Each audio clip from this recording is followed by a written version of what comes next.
Boa tarde, pessoal de Filosofia do Direito.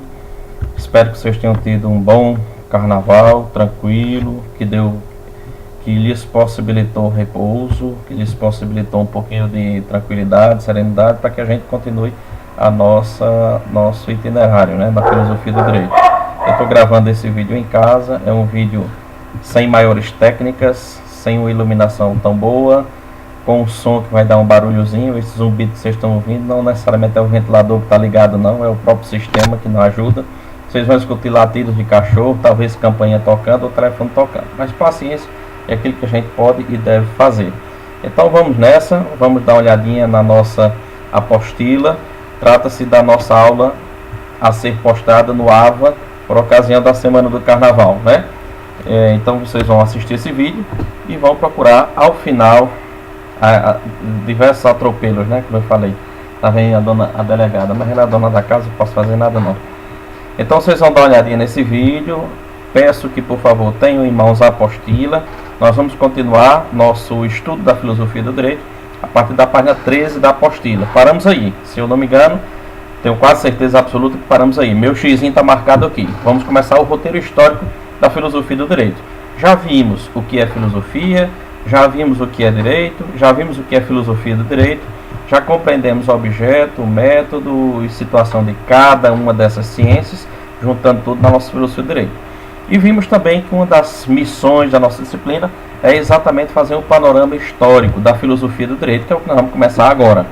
Por que história, professor? Porque eu já falei para vocês, história junto com geografia são os dois eixos que compõem ou que configuram no sujeito o saber. Daí conhecer bem a história. Então nós vamos sim passar em relance, não vamos aprofundar nem a história, nem os filósofos do direito que vão ser abordados aqui, não vamos ter condições de aprofundar, precisaríamos de um mestrado ou de um doutorado para isso.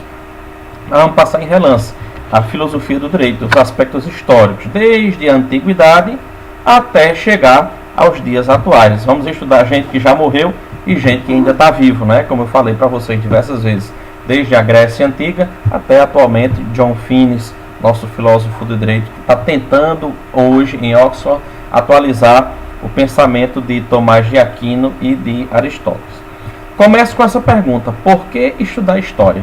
A história, juntamente com a geografia, forma os dois eixos do saber, pois nos permite saber quando aconteceu algo e onde aconteceu algo. Eu brinco sempre, né? Saber que a Revolução Francesa aconteceu na França, no século XVIII, precisamente em 1789. A Revolução Francesa não aconteceu na Rússia em 1917. O que aconteceu na Rússia em 1917 foi outra revolução, a Revolução de Outubro, ou a chamada Revolução Bolchevique. Então a história é muito importante. Além disso, a análise histórica promove o levantamento de dados pertinentes às primeiras manifestações práticas do fenômeno jurídico e à sua variação no tempo, com a abrangência dos fatos sociais e indução dos princípios e leis da evolução jurídica. Olhar como eram os primórdios, como lá nos primórdios, por exemplo, da Grécia Antiga, nossos filósofos, os Sócrates, Platão, Aristóteles, eles já começaram a lançar as bases do pensamento jurídico atual, moderno, pensamento jurídico esse que hoje deita raízes nesse passado bonito e valioso. Então, conhecer os princípios, conhecer as causas primeiras, lembre-se que estamos fazendo filosofia, né? E também sob o ponto de vista da história, quais são as bases, como foi que se deu a evolução do pensamento jurídico ao longo do tempo. A pesquisa histórica nos fornece subsídios fáticos, ajuda a clarificar a noção de direito. Lembrem-se sempre da pergunta que norteia a nossa disciplina: o que é o direito? Que não pode ser compreendida a noção de direito como algo dissociado da convivência humana. Vocês já estão feios e carecas de me ouvir em sala de aula. Preciso primeiro viver, conviver, para depois criar leis. A partir de agora, vamos passar em revista pela história jurídica da humanidade e, ao mesmo tempo, justamente porque estamos estudando filosofia, vamos buscar as causas genéricas e universais da formação e existência do direito positivo. Professor, a filosofia do direito não vai me trazer as bases do justnaturalismo? Não. A filosofia do direito vai trazer as bases do justnaturalismo, do justpositivismo, em síntese do pensamento jurídico da humanidade. Assim, a primeira pergunta que nós fazemos é: qual a origem histórica do direito? Quais foram as primeiras manifestações jurídicas da humanidade? O senhor sempre diz, professor, que primeiro é preciso conviver, depois se criam as leis. A convivência humana nós sabemos, temos aí a pré-história, a arqueologia nos mostrar os primórdios da humanidade, os homens das cavernas, que simplesmente conviviam, mas que num determinado momento começaram a criar leis que se faziam necessárias para regular a convivência. Nós não temos muitas bases para afirmar quais sejam essas primeiras manifestações históricas, jurídicas da humanidade. Porém, a ordem natural das coisas nos mostra que grupos familiares primitivos eram regidos por normas internas, cuja imposição se fazia pela autoridade do pai de família. Estamos aqui falando do estado de natureza. Gosto sempre de brincar, grosso modo, lá nos tempos das cavernas. Estamos falando dos homens primitivos, mas não necessariamente irracionais. Homens primitivos que eram racionais, homo sapiens. O homem que já começa a pensar, e um pouquinho mais evoluído, o Homo sapiens sapiens. Então nós tínhamos uma autoridade, o pai de família, nós tínhamos um grupo social, a família, e nós tínhamos então ordens, nós tínhamos diretrizes dadas por esse pai de família para essa família. Inicialmente, o que se pode afirmar é a existência de grupos isolados pela realização de pactos de união entre si, com a formalização de uma espécie de contratos sociais.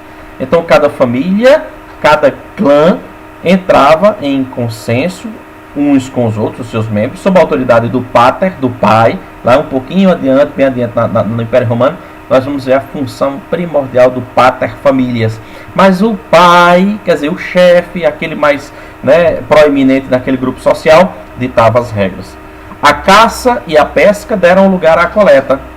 Vimos na história, que as primeiras formas de manutenção, de subsistência, eram baseadas na caça, matar animais, e na coleta, a coleta de frutos. Eram coletores, eram caçadores e coletores.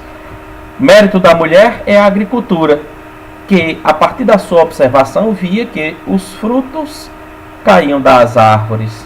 E daí a um pouco de tempo, tínhamos então outra plantinha que se transformava numa outra árvore e que dava novos frutos. O começo da agricultura se deve, portanto, à mulher e à observação feminina. Enquanto os homens, os machos, estavam dedicados às atividades que demandavam força, brutalidade, selvageria, como por exemplo a caça, a mulher estava dedicada à observação, ao cuidado da sua família e à observação. Então a agricultura se deve à mulher, é mérito feminino. Contribuindo para que as hordas, as levas de pessoas, se estabelecessem no local determinado.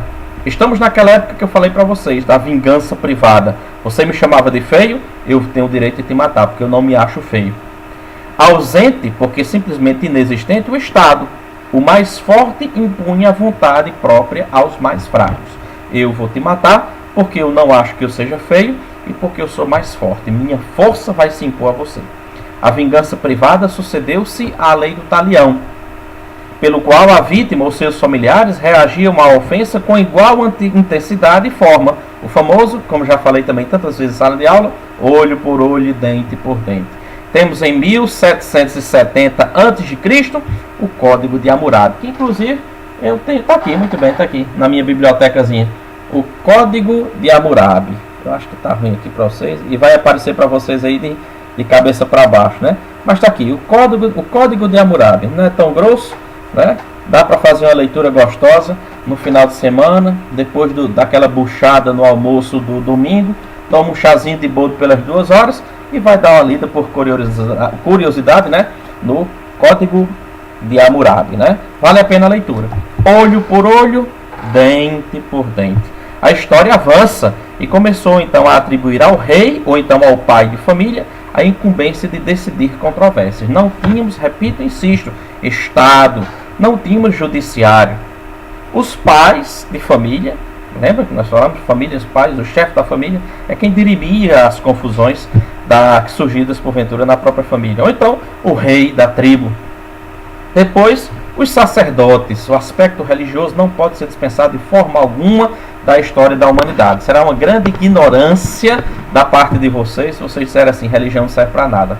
A religião sempre, ao longo da história, teve um papel de muita influência. Ora para o bem, ora para o mal, evidentemente. Trata-se de gente, não são anjos.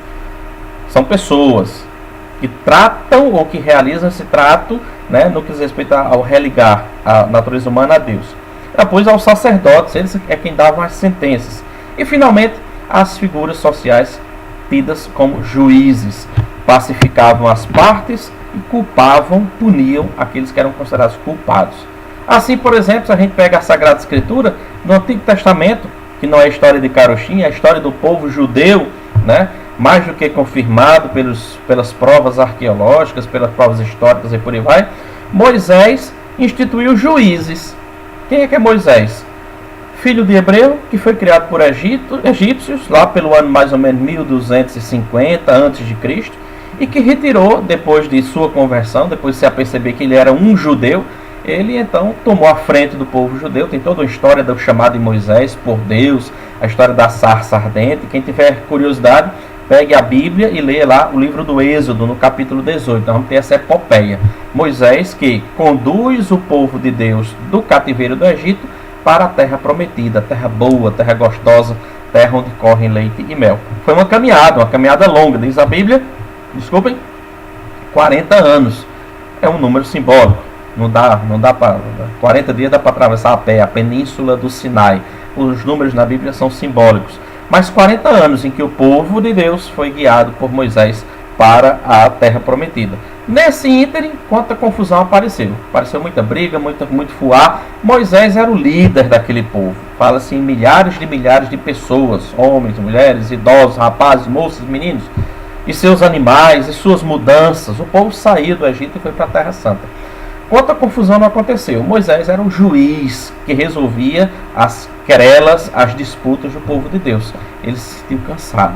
Deus então dá um conselho para ele. Olha, você vai instituir então juízes para dividir com você a tarefa de julgar, de decidir. Então a instituição dos juízes, né, já lá no Antigo Testamento, na Sagrada Escritura, a gente encontra fundamentos. A partir daí, o direito se reveste de formas, de ritos e de cerimônias. Surge a fase da composição, em que a vingança privada, lembra lá, eu vou te matar, ou então olho por olho, dente por dente, foi substituída por critérios racionais, que beneficiavam tanto o lado da vítima quanto da comunidade. Temos então a origem, finalzinho da página 13, a origem do processo judicial, ainda de forma primitiva. Temos a estruturação desse processo. De um lado, ou no meio, vamos chamar assim, o julgador, a figura do juiz. Temos um litígio, duas partes que estão brigando entre si. Temos as partes que brigam entre si. E nós temos a instituição de regras sociais que devem ser aplicadas ao caso. Isso não se deu ao mesmo tempo em todos os lugares. Não se trata de uma evolução contínua e unificada da história do pensamento e da ação jurídica da humanidade. Não. Em Roma, por exemplo, a vingança privada deu lugar à compositio, a esse processo penal primitivo, logo no século III a.C., 400 lá vai pedrada. Mas imaginem, pertinho dali, ao norte da Itália, os germânicos, os atuais alemães, somente fizeram isso, a compositio, no final da Idade Média, lá pelo século XIV depois de Cristo, ou seja, 1300 e cocada, né? Então, a história da humanidade vai mostrando que as diversas civilizações vão organizando o seu direito, vão chegando à compreensão de que se fazem necessárias regras, leis a serem aplicadas aos casos de litígio. Professor, qual é então a causa, ou então qual é a origem do direito? Página 14, a gente vai então começar a analisar isso do ponto de vista histórico.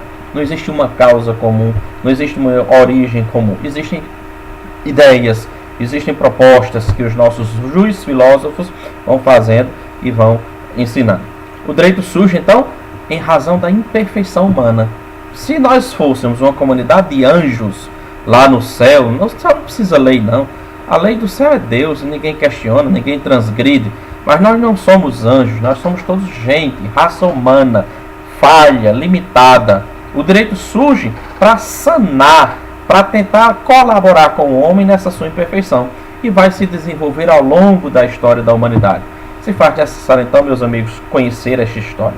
Nessa aula, para não avançar muito, nós vamos então conhecer um pouquinho do começo dessa história. Vamos adentrar e vamos colocar as bases do pensamento jurídico lá na Grécia Antiga e na Grécia Clássica. Estou na página 14 da apostila. É na Grécia que está o início não só da filosofia, mas também da filosofia do direito. Isso para o que diz respeito ao Ocidente. Por óbvio, nós temos filosofia indiana, nós temos filosofia oriental, nós temos filosofia japonesa e chinesa. Nós estamos no Ocidente. Nossa filosofia tem origens, tem raízes, deita raízes, no pensamento grego. A lei, inicialmente, era a expressão da vontade divina e sua obediência, o seu acatamento, uma imposição de fé.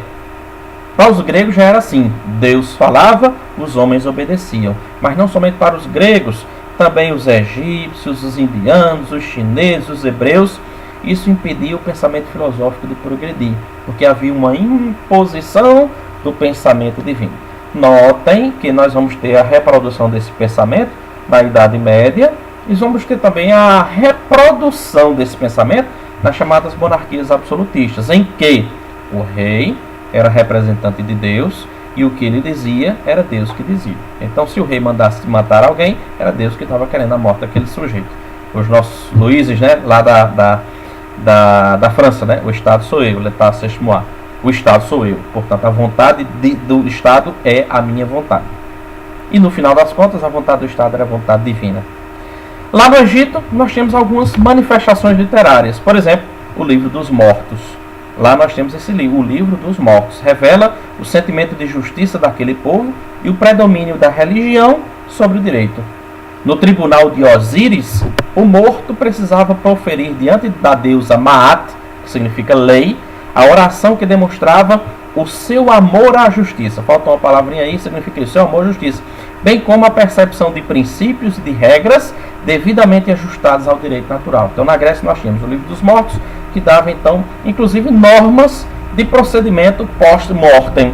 Então, o que acontecia com o sujeito depois da morte? A deusa Maat presidia lá o tribunal de Osíris, e perante essa deusa, o falecido tinha que fazer uma oração em que ele manifestava ou exprimia o seu amor ao direito e à justiça. Na China, um sujeito, um cidadão que é talvez muito conhecido, já ouvimos falar desse rapaz, o Confúcio, no ano 551 a.C., mais ou menos, ele nasceu, e ele escreveu diversas obras. Em todas elas fica clara uma ideia que vai se repetindo ao longo da civilização: o conceito de justiça. O justo era fundamental. Interessante, No Egito, antes de Cristo, muito, século 10, 900 e que, 11, 1000 e que, antes de Cristo, nós já tínhamos, o morto tinha que comparecer perante o tribunal de Osíris e declarar seu amor à justiça e ao direito. Então, o justo, o critério de alegria eterna, de salvação eterna, é a justiça. Na China, não tem nada a ver com o Egito, a mesma ideia, O justo, a justiça.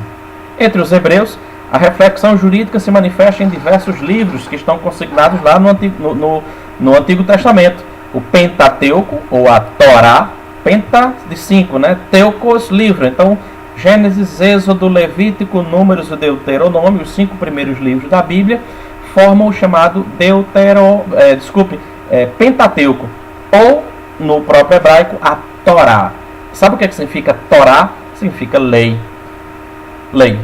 Reúne os preceitos religiosos e legais, os 10 mandamentos da lei de Deus, e também um livro que está um pouquinho mais adiante no Antigo Testamento, o livro dos Salmos, os Salmos de Davi. Então nós temos lá na religião judaica, entre os hebreus, a lei como sendo um imperativo de justiça. E o conteúdo central da lei, a observância dos 10 mandamentos. Diversos são os Salmos, por exemplo, que apresenta a figura do justo e daquele que busca a justiça, como a figura daquele que vai ganhar um prêmio eterno, Um prêmio eterno.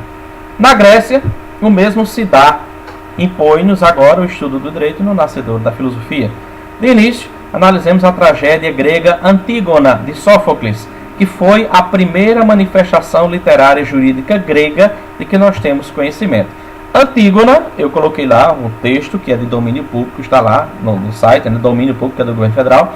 Eu coloquei lá para vocês. Então, nosso dever de casa vai ser dar uma lida, dar uma folheada, lá em Antígona de Sófocles. A peça é uma representação teatral dos valores humanos contraditórios, característica inerente às tragédias gregas, porém tem como exclusividade a ambientalização na esfera da coletividade, tratando-se assim de um drama não só individual, não é somente o problema lá da irmã que quer sepultar o morto, mas é um problema sobretudo social. As ordens do rei, impositivas e autoritárias que eram, estavam afetando não somente a um indivíduo, mas a toda a coletividade. Escrita por Sófocles, dito por alguns como o melhor dramaturgo clássico, relata o final da família dos Labidáceas. Estou na página 15. A peça foi apresentada pela primeira vez, provavelmente nos idos de 441 a.C., no Teatro Grego de Atenas, capital ainda hoje da Grécia, na competição das grandes Dionísias ou Dionísadas, evento sobretudo religioso, realizado todos os anos, sempre no início da primavera grega, que está lá em março. Nossa primavera aqui no Hemisfério Sul começa no dia 21 de setembro, dia do aniversário da minha mãe, inclusive. A história se passa na cidade de Tebas. O prólogo é a batalha dos sucessores do trono de Édipo, Édipo rei. Tem até um complexo de Édipo, procurem aí na internet, que vale a pena, cultura geral. Polínices e Etéocles, na Ágora, a Ágora é a praça tebana, localizada no frontispício, na frente do Palácio Real. Etéocles, não tendo honrado sua promessa de revezamento anual do trono com seu irmão Polínices, eles combinaram de todo ano haver esse revezamento. Um ano reinava um irmão, no outro ano reinava o outro. Etéocles sofre de Polínices uma tentativa de homicídio, de sublevação, através da expedição armada que ficou conhecida como 7 contra Tebas. Nome da expedição alusivo às 7 portas que guarneciam a cidade, sendo que em cada uma delas houve uma batalha diferente entre os chefes de cada exército. Na luta pelo poder, a batalha da 7ª porta foi travada num combate homem a homem entre os dois irmãos, Polínices e Etéocles. Nesta guerra de espada contra espada, a comoriência tem um dos seus primeiros exemplos. Professor, o que é comoriência? Os dois morrem ao mesmo tempo. Ninguém sabe quem foi que morreu primeiro. Professor, e qual é a importância disso? A gente vai ter, por exemplo, a importância disso aí lá para o direito de sucessão, né? Vamos supor que um casal vai na estrada, num carro, e há um acidente. Vamos supor que os dois não tenham filhos, mas é um casal rico, suponhamos. Os dois morrem ao mesmo tempo. E aí, para quem fica a herança? Os dois não têm filhos, mas ambos têm pais. A herança vai para quem? Se sabe quem morreu primeiro, é muito tranquilo. A herança vai para os herdeiros, não necessariamente filhos, né, mas os vivos, os ascendentes, no caso, suponhamos, daquele que morreu primeiro, né? E quem morreu, e a metade, né, fica com a outra parte, e assim vai. Então, quando os dois morrem ao mesmo tempo, nós temos uma situação que merece análise do direito, né? Na luta pelo poder, a 7 portas, muito bem. Nessa guerra de espada contra espada acontece a comoriência, tendo um de seus, né, dos irmãos. É erigido à coroa Creonte, tio de ambos os falecidos. Este, Creonte, decide pelo enterro com honrarias de Etéocles e, por meio de um decreto, proíbe qualquer tebano de sepultar ou chorar o corpo de Polínices, ficando assim este insepulto, entregue aí aos urubus, os urubus que fizessem a limpeza lá do problema. O rei Creonte proíbe o sepultamento de Polínice, irmão de Antígona, que é quem dá o nome ao livro, né? Então, dois irmãos que se mataram, o rei, tio dos dois, que tomou o trono, Creonte, proíbe que Polínice seja sepultado com honrarias. Isso pode parecer uma grande bobagem ainda hoje, mas ainda hoje existe aquele sentimento, né, de que o corpo é sagrado, deve ser sepultado com honrarias, né, e tudo mais, no ambiente de fé. Então vem todos os rituais fúnebres, né, de que cada religião cristianismo, por exemplo, tem um ritual de exéquias que é belíssimo, né, a despertar naqueles que participam o amor e a crença na vida eterna e na ressurreição futura. Ora, nos tempos dos gregos, insepultar, ou seja, não inumar, não sepultar ou não cremar um morto, significa condená-lo à infelicidade eterna. Antígona, que é a irmã dos dois mortos, intervém e desrespeita a ordem recebida do rei Creonte e sepulta o seu irmão, afirmando uma coisa que é o fundamento do direito natural naquela época e hoje ainda, afirmando que, acima da ordem positiva do rei, devia cumprir certas leis não escritas, abre aspas, página 15, que não são de ontem, de hoje, nem de ontem, têm existência eterna, ninguém lhes assinala o nascimento, nem poderia eu desafiá-las e enfrentar a vingança divina por temer a cólera de qualquer homem. Então Antígona, com essa atitude de sepultar o seu irmão, desobedecendo a uma ordem positiva do rei, como que inaugura o pensamento jus naturalista, né? Jus naturalista. Existem leis, existem ordens que não são de ontem, nem são de hoje, que têm uma existência eterna e que não podem ser desobedecidas, nem desafiadas, mesmo indo contra a vontade de quem quer que seja. O rei Creonte estava proibindo sepultar Polínice. A irmã Antígona sepulta, passando por cima da ordem do rei. Por quê? Lembra do que eu digo em sala de aula? Lei injusta só existe para uma coisa, para ser desobedecida. Sabe o que eu estou lembrando aqui agora? De novo, né? Me perdoa, mas é porque eu acho que Hitler é uma figura muito... Tá ali, estou olhando para Mein Kampf, Minha Luta, né? Do Adolf Hitler. Um livro lá para ser colocado num canto e lido apenas para que os problemas, né, históricos trazidos por Hitler, por suas ideias, não se repitam nunca, jamais. Então, nós temos... Estou lembrando de Hitler, né? Mate judeus. Mate judeus. Vou matar judeu porque Hitler está mandando? Não, vou desobedecer. Mas eu quem vou morrer se eu não matar judeu? Morra! Morra! Qual é o problema? Você será não apenas herói, mas será um mártir, né? Se você tiver fé. Você morreu em nome de uma causa justa, para não matar o outro, e assim vai, né? Então, meus amigos, eu gostaria muito que nesse primeiro momento, nessa primeira etapa, nós vamos continuar em sala de aula, analisando já Sócrates, Platão, Aristóteles, Virtus in medio, a virtude está no meio. Não quero ir adiante, porque eu quero aqui, nesta aula, né, virtual, apenas dar o pontapé da nossa análise. Qual é o dever de casa de vocês? Eu vou colocar, já coloquei, aliás, Antígona, né? Antígona está no AVA, e gostaria muito que vocês, até a nossa próxima aula, na próxima quinta-feira, deixa eu olhar aqui meu calendário, próxima quinta-feira, né, que é dia 22, nós tivéssemos algo a dizer em sala de aula. Então, qual vai ser o dever de casa referente a essa aula de hoje? Eu disse que ia colocar um questionário, mas não vou mais não. Já coloquei Antígona, quero crer que vocês já estão lendo, porque foi dito no primeiro dia de aula, né? E antes mesmo, lá naquela primeira semana de aula eu coloquei. Eu quero que vocês leiam, que nós temos algo para discutir. Vamos discutir. Na próxima aula, dia 22, a gente vai debater e conversar um pouquinho. Isso vai ajudar muito no trabalho que vocês vão ter que entregar, né? Vocês vão ter que entregar uma síntese de Antígona, não é assim? Nós vamos fazer isso aqui, beleza? Eu espero que tenha ajudado. É a nossa primeira aula à distância, vamos chamar assim, ou virtual. Eu gosto muito dessa metodologia. Vocês aqui podem assistir essa aula quantas vezes quiserem, é só voltar, dar um play, não entender. E aquele que de fato não conseguiu compreender, anota para na sala de aula a gente tirar dúvida lá, tá beleza? Eu quero que vocês estudem, revisem, analisem, aprofundem-se, não apenas por aquilo que está colocado na mão de vocês. Vai lá pro YouTube, tem muita coisa boa, bota jus naturalismo, bota direito natural, bota jus positivismo, bota direito positivo, muita coisa para você aprender. Nós temos aí muita coisa na internet, beleza? Pois olha, pessoal, forte abraço e até o dia 22.